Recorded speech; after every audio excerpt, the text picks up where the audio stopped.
Let's go back to the phone lines. Talk to Greg. Greg is in Boynton Beach, Florida. Hi, Greg. Hi, Hank. Thanks for taking my call. I just want to ask a quick question in regard to gender problems. We have children, unfortunately, that are born either retarded or conjoined or with muscular dystrophy. There's a bunch of different things that can happen. And I'm just wondering why a gender transformation can't be one of those things.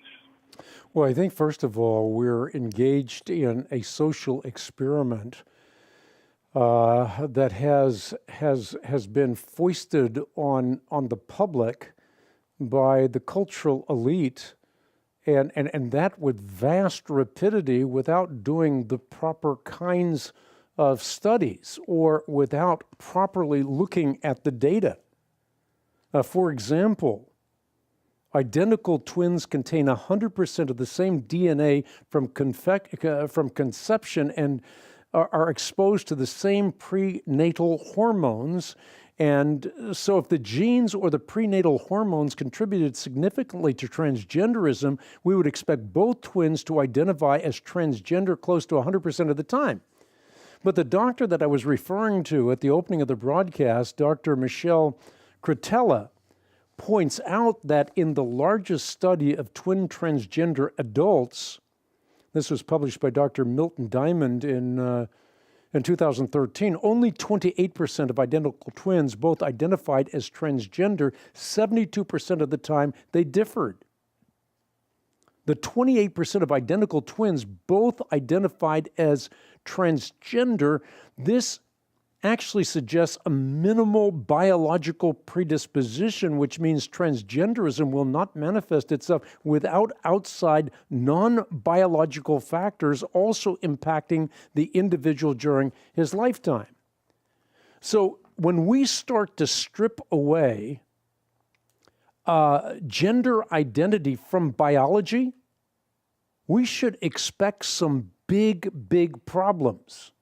So in the other categories, that's not the presupposition, but in this category, it is the presupposition. That's why you can have 57 or more different gender identities today.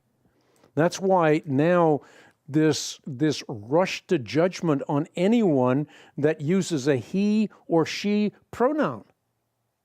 This is considered bigoted. So I think what we ought to do is look at the data, and that's my appeal, is simply look at the data. As far as people having maladies, well, that's part of a fallen creation. We should expect that. When Adam and Eve fell into lives of perpetual sin, terminated by death, the rest of the Bible is the grand meta-narrative of God's unfolding plan of redemption, so that there will come a time in which there's no more death or mourning or crying or pain, for the old order of things will have passed away. Behold, all things will have become new. So in this world we're going to have trouble, but there's a new world coming. I have mantle cell lymphoma. In the new heavens and new earth, that will not exist, nor will any other maladies that are now the plight of humankind.